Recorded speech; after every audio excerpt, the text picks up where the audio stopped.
Oi, eu sou Gisele Vomer, sou escritora e hoje vim fazer aqui uma hora do conto especial para a Biblioteca Pública Municipal Dr. João Minsen. Vim fazer uma hora do conto para os maiores. Hoje não é para crianças, tirem as crianças da sala.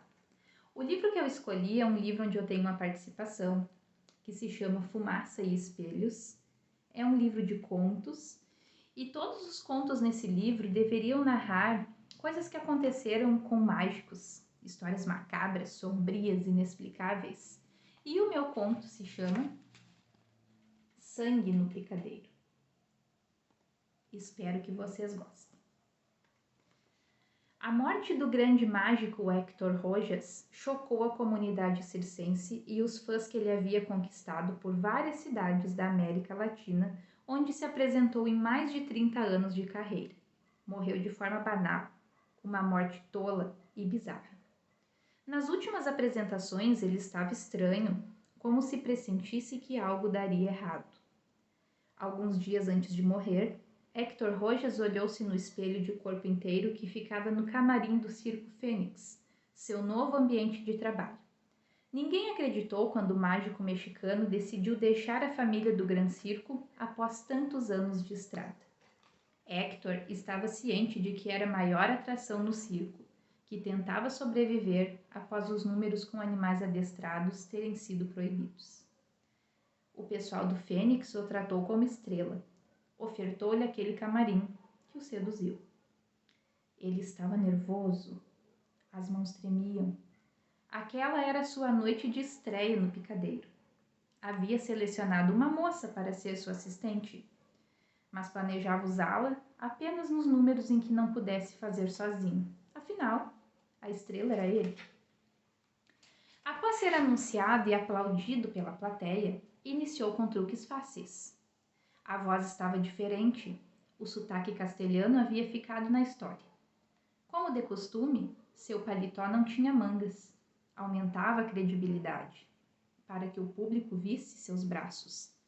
Esse era o grande Héctor. Fez um truque com sal. O dedo falso já estava posicionado na mão esquerda.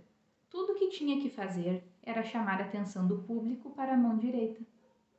O sal magicamente sumia em uma mão e aparecia na outra. O público foi ao delírio, não fazendo ideia de que o sal estava dentro do dedo de silicone, que ele mudava de mão de forma imperceptível. Assim, o mágico pegou confiança. Quando se inclinou para agradecer os aplausos, Héctor viu um homem sentado na primeira fila.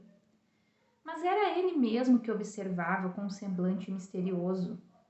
E aquela visão desandou o show. A tremura nas mãos já estava descontrolada. Era hora de algo básico, o truque favorito das crianças: tirar o coelho da cartola. Devia ser esse o primeiro truque que os mágicos aprendem. O animal fofinho já estava posicionado na mesa, dentro do saco preto. Héctor deu voltas e mais voltas com a cartola no ar, mostrando que ela estava vazia. Depois, colocou o objeto sobre a mesa, mas o coelho não parecia estar disposto a entrar na cartola. Fez força para baixo, não deu certo. Héctor enrolou mais um pouco, andou com a cartola na frente do público, voltou na mesa e, decidido, virou a cartola e enfiou o coelho para dentro em um único movimento. Quando colocou a mão para puxá-lo, o animal o mordeu no dedo e pulou para o chão, sumindo entre a plateia. Atrapalhado, mas saiu. Confuso, o público aplaudiu menos. Héctor chamou a bela Tessa, que seria sua assistente no novo circo. Uma mulher deslumbrante com suas roupas brilhosas em frente à plateia já era metade do número. Desfilou conduzindo a moça pela mão e então a amarrou em uma grande madeira redonda que imediatamente começou a girar. Era a vez do número com facas. Vestido de preto, um terceiro sujeito aproximou-se.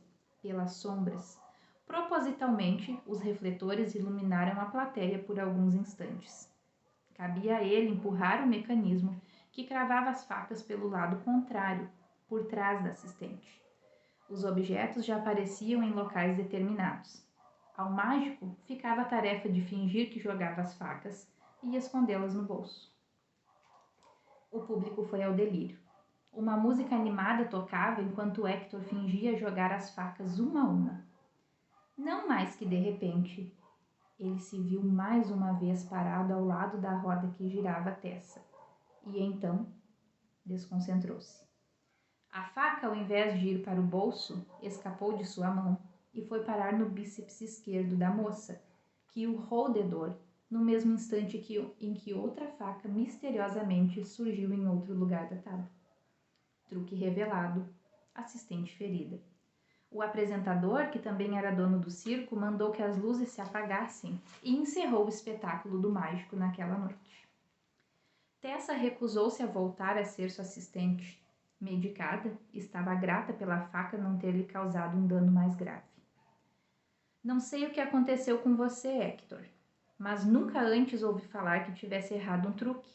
Deve ter sido o pior dia de sua história como mágico, disse o dono do circo frustrado, entendendo que talvez houvesse um motivo para a saída de Hector depois do Gran Circo e ele não fosse a salvação da lavoura.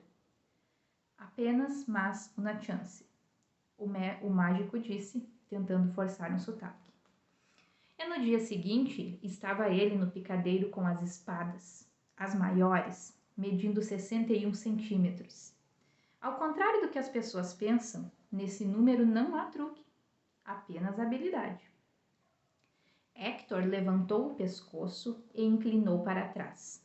Tirou a língua do caminho da lâmina sem ponta e tentou relaxar os órgãos. Salivou. Aquilo deveria ajudar a espada a descer facilmente pela faringe e pelo estômago. Mas o objeto não estava nem na metade quando ele começou a sentir dificuldades. As pessoas já tinham visto Hector Rojas fazer aquilo dezenas de vezes, mas a bem da verdade, aquela era a primeira.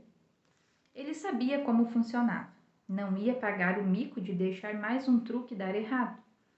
Forçou a espada para dentro do estômago, enquanto os tambores rufavam. E assim, ficou só com o cabo na boca. O público aplaudiu de pé e não percebeu quando ele se assustou e todos os órgãos no caminho da lâmina cega se contraíram.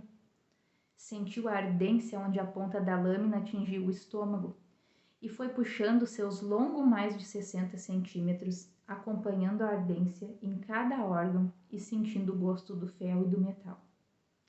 A espada saiu junto com uma golfada de sangue. O mágico caiu na lona do picadeiro, com a mão no estômago, mas imediatamente levantou-se para receber o aplauso do público. Ninguém mais sabia se aquilo fazia parte do número ou não. Descobriram que não assim que ele começou a vomitar o almoço com sangue, sujando o chão. Tonto, recusou-se a ser ajudado, mas não cuspiu mais.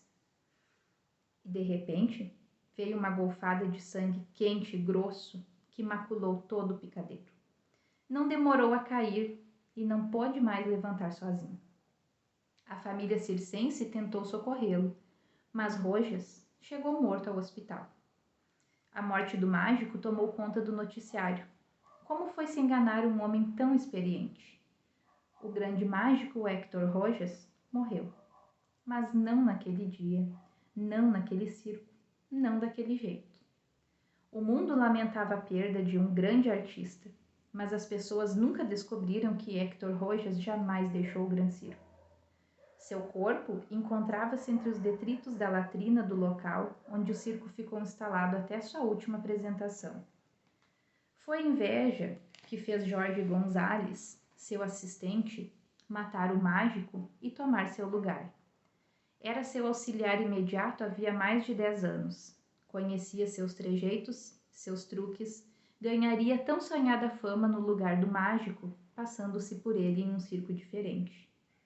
Foi a culpa que fez Jorge Gonzalez enxergar Hector aonde quer que ele fosse. Ou talvez o próprio Hector tenha se recusado a partir para o além sem seu assistente.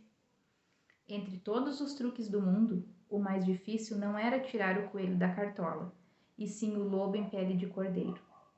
Jorge Gonzalez jamais atingiu a fama, nem se passando por um grande mágico.